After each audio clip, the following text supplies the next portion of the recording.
Where do I fit in, and why is this so confusing? One moment you feel included, and the next you walk into a room and forget what to do with your face. You start wondering if people want you there or if you're just hoping they do. You're standing there trying to decide if you should join the conversation or just disappear into the wall. This episode is about how we're all trying to figure out where we fit and what it feels like when we actually find a place where we belong.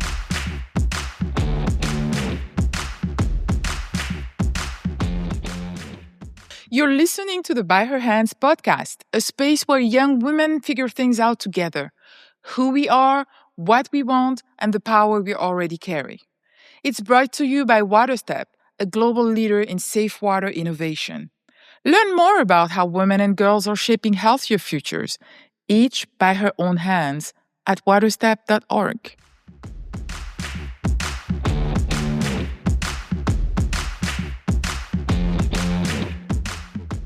Hi, this is Lexi. Welcome back to episode 2. We're back with Lydia and Justine, and we have a new guest, Zach. Hi, thank you for having me. It's great to be here. I'm Zach, obviously, and I go to school here in Louisville too. I'm a senior, and I recently heard the first episode you guys had. It was really amazing. A bunch of things that you guys touched on that I could even relate to. And background-wise, it's fair to say I've been around around a lot.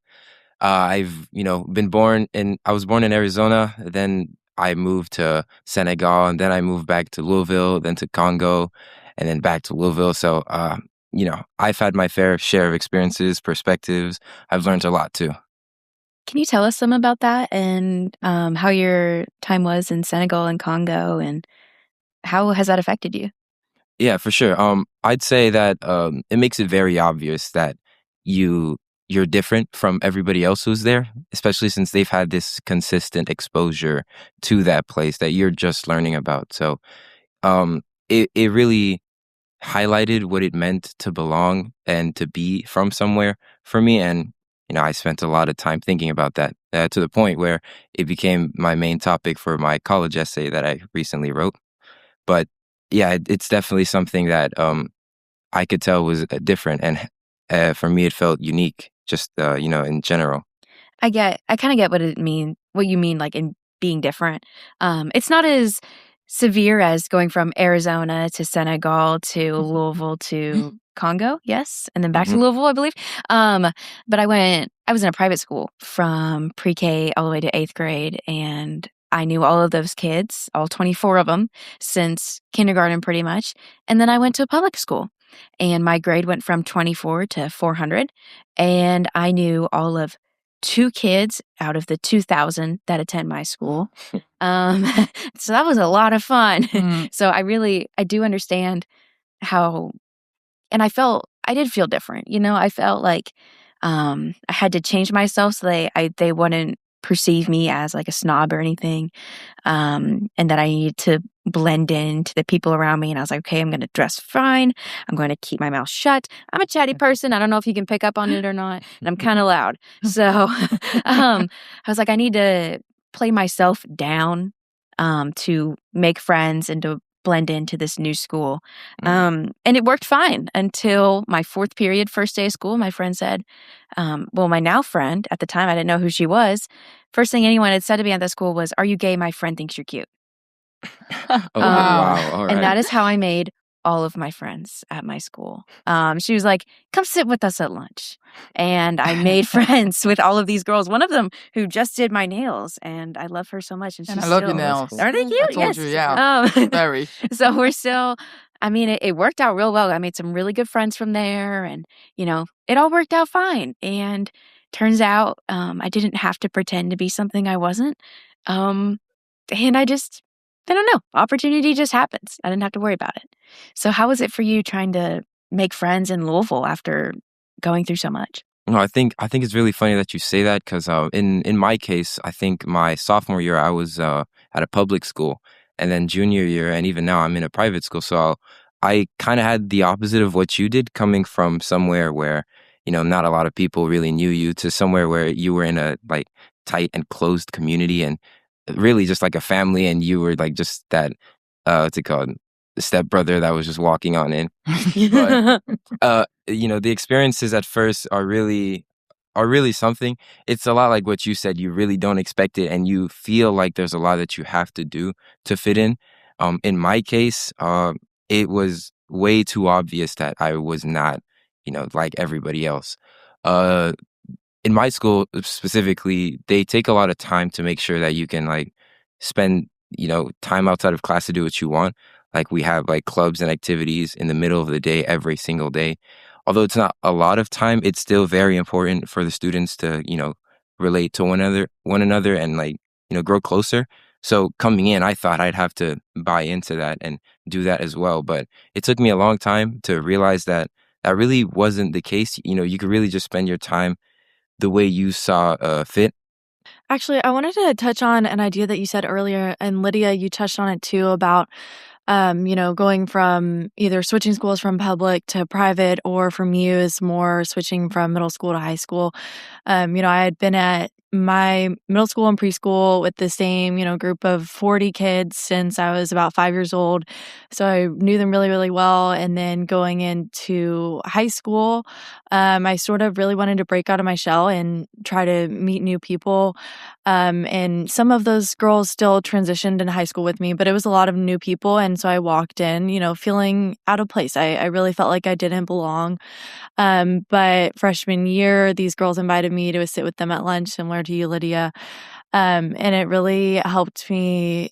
It made me feel seen. It made me feel like, okay, this is where I'm supposed to be. And like people are, paying attention, and really making sure I feel included.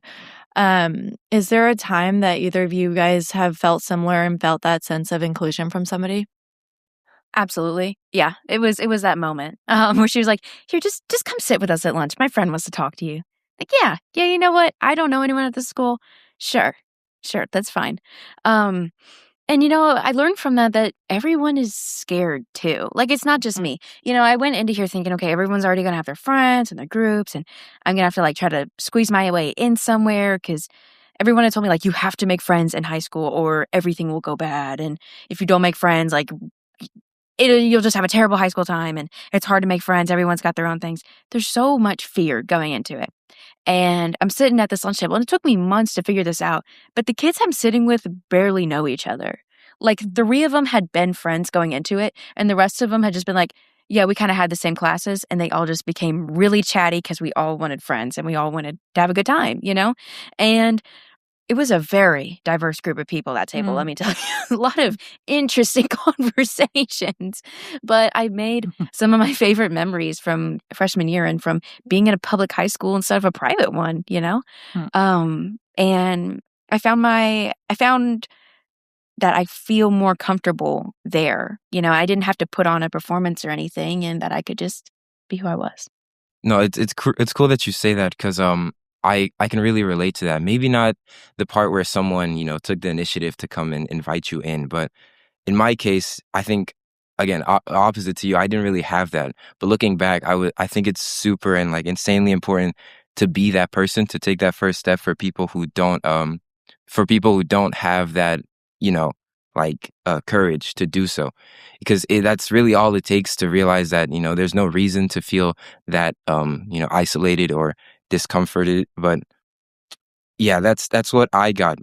Even though, I came from a public school and went to a private school, I got the same idea and the same message as you're, talking about right now, Lydia. Mhm. Listening to you, this is interesting. I have a question for you all, and anybody can jump in at this point. Lexi, you mentioned how um, a girlfriend came to you and approached you to make you feel like you belong, right? Same for you, Lydia and Zach. There was nothing specific for that. It was more of a community. And I'm wondering if you feel like it's different, making someone belong, or you feeling like you belong is different, whether you're a boy or a girl. Yeah, do you feel like it's different? It Lydia? definitely is. Cool. Because if I was a guy, I do not think a guy would have come up to me and said, "Are you gay? Because my friend thinks you're cute." I think that's a very girl thing to do. Oh, wow. Zach, do you agree? I 100% agree. Wow. If a guy came up and said that to me, I don't think we'd be best friends. The same way Wow. with Lydia. All right. But I mean, it makes sense to think that it's different for genders because if you really think about it, a lot of it is like how others have influenced you, and that makes it easier to think about how your gender could tie into that. But I definitely do think that the gender does play a huge role in general who you feel comfortable with, and you can see that a lot in life just in general. And Yeah, and Lexi, then do you think that, we're talking about belonging, we're talking about girls' empowerment by her own hands, right? How would it make it easier for one gender or another? Because I'm just thinking about it from a gender perspective. I'm just thinking about how whether you felt like you belonged or somebody made you feel like you belong is so important for you to carry on and to be who you're supposed to be. So how do you see that? I think it's all about being inclusive. Anybody can be inclusive, whether you feel like you belong or whether you don't. It's inviting that person to come sit or inviting them to be a part of the conversation, making sure you're always like cognizant of what's going on around you. And, if you're in a circle, try to keep that circle open so you're, welcoming to inviting other people to the conversation. And I think that goes for both genders. When you're in conversation, just really making sure that everyone feels seen and heard. And I also just think building a community where people feel supported, and that includes every single person, whether, you feel out of place or you feel in place. And so it's building that community that supports one another and encourages one another.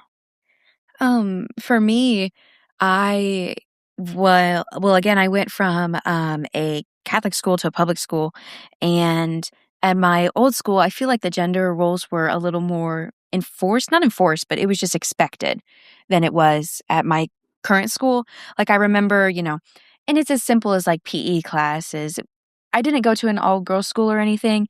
It was still mixed gender, but at PE class, we were dainty and, kind of sat around and talked and maybe did some walks around the lap. And the guys played basketball and did all the athletic things. And you had to make sure that you didn't make a fool out of yourself if you were a girl. And I went into my new school thinking that, so I came in and I was like, okay, every day. And you can tell from how I talk, I'm not a very feminine person, like I've always been kind of loud and kind of obnoxious in a way and kind of, like I'm a little out there, and it's hard for me to bottle that in. It's unnatural, and I was like, okay, I have to bottle this in or everyone will hate me at this new school. And I came in and it was summer PE. It was summer PE because you can do PE at my school instead of doing it during class. And I was like, well, yeah, I'm going to do it over the summer for 8 days instead of in school, because I've heard all these, oh my gosh, I'm sure that you guys have heard like all those gym locker room stories like in school, how like my parents were like, don't take PE in high school, you have to shower, don't do it, it's so gross. So I'm sure you get that, but summer PE, everybody was just having a good time. Like it wasn't like, okay, well the girls are going to go sit down on the bleachers and the guys are going to do all these things. So I spent my entire summer PE sweating and playing volleyball and having a good time. And and I made so many friends that way. Yeah. And, I felt in that moment like my being a girl didn't matter. And it was actually an advantage because Catholics love volleyball. So I had some volleyball experience at my school, Yeah. and because the girls played volleyball and the guys played basketball is how we were. And, it didn't matter as much there. It was just everybody just wanted to make friends. And I feel that for girls when making friends, it's a fear of, the first fear is, do I have friends? And the second fear is, do I want to be associated with these friends? And Zach, maybe I'm just assuming here, but I feel like with guys, it's a little more loosey-goosey and just not as, you don't have to worry too as much and you aren't affiliated as much with who you're friends with. No, that's definitely fair to say. But I think like the general principles of what you were talking about and like, the fundamental idea is it's still there, and that goes beyond just gender roles in general. But you mentioned this, Lydia, as you were talking, but it's really important to be present, in the moment, because otherwise it becomes easy to get influenced by others, and like this the norms and the things that people expect of you, or maybe things you expect of yourself as well, right?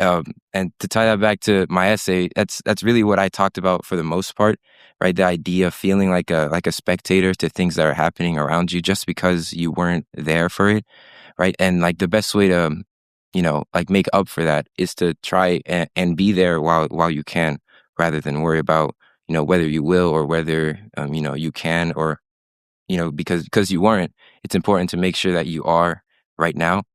And again, that's really what my essay talked a lot about, right? For me personally, I came to this conclusion that being, from somewhere doesn't just mean, like having a place to go back to, but really like somewhere to stand on, somewhere you can sit and feel comfortable around. And when you look at it that way, it can really, be anything at all, whether it's, people places you've been to, or just yourself in general. So are you saying basically what I'm hearing is like belonging, it's not about the place, it's not about the people, it's about how you stand and how you behave, how you show up wherever at the moment, right? Right. Yeah, I like that. for sure. And I can really relate to that statement. Lexi, I've also grew up in the same environment. I went to the same school all the way to senior, graduated. But then I was fortunate enough to have experience outside of my home country, right? So started having international experience, and then I was excited to have my first shot at working back home. Yeah. But when I showed up, I realized that I didn't belong. I didn't feel like I belonged as much as I hoped. And that's why, Zach, what you're saying is really resonating with me, because I realized that belonging doesn't happen just one time and that's a done deal, right? It's like you always have to work toward that, and every single step, every single milestone that you take on or you achieve, it's going to affect the way you're going to be belonging, even to your former group, your former community, and people you knew before, because you show up differently, you stand up differently, and the moment is different. So yeah. Thank you.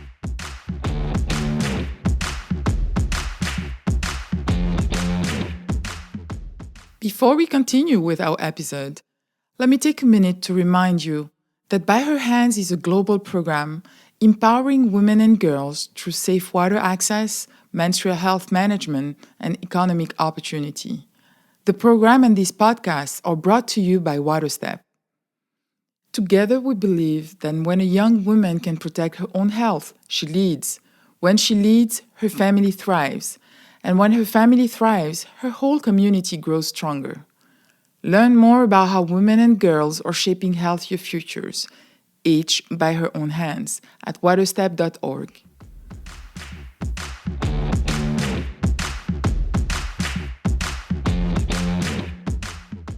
So, what I'm hearing from this, I feel like we're all saying that belonging isn't a place or a group of people, but rather it's ever changing and it's multiple groups. And I feel like I can resonate with that so much. You belong to this group and that group, and they can be vastly different, but, it's being present in that moment and being present with those people.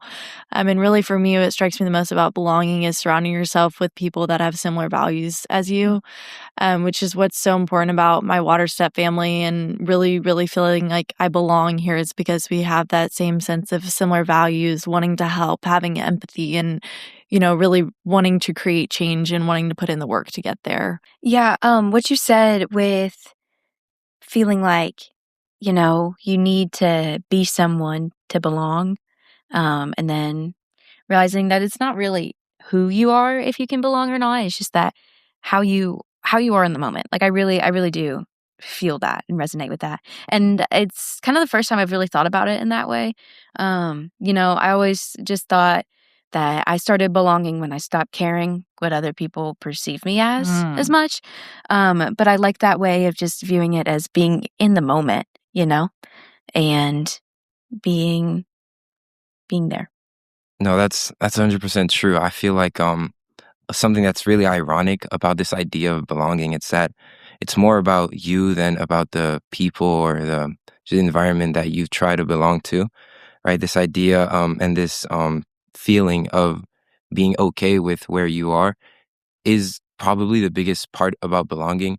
I know that I say my background, is like unique and stuff, but I think in my case, it's just more grand, having been all around the world, but it can be as small and as big as you'd want it to be. But fundamentally, and at the end of the day, what really matters is, how you feel about the people around you. And that's the idea behind belonging. What I'm hearing is like it's about listening to yourself and being true to yourself and trusting, right? That whatever led you to where you are matters, and that it should also matter to people around you for that belonging. So it's a two ways. And thinking back to the question I asked you guys around belonging for boys versus belonging for girls, well, as long as we know who we are, we should be able, or we should figure out a way to belong, but also, and I think it's very important to make others belong, because we would have had that experience. Right. Yeah. And I think to say, be you and be yourself, it's so corny, but it's so true, And we're all sitting here trying to beat around the bush and not say be yourself, and belonging, because it's so corny and it's the cheesiest stereotype thing you can say. But it is true, and from 4 different perspectives and lives, it's still true. Right. So, yeah, be you and live, laugh, love.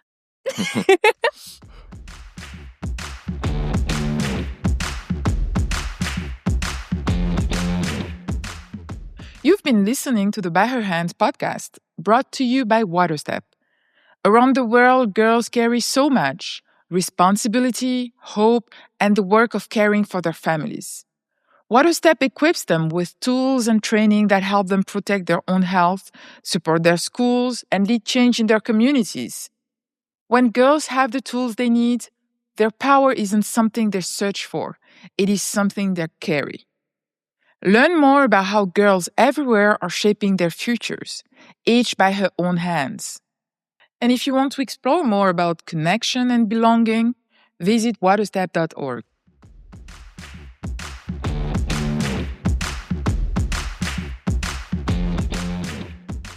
Thanks for being here with us on the By Her Hands podcast. Wherever you are right now, unsure, comfortable, or somewhere in between, remember that you already belong and carry more power than you think.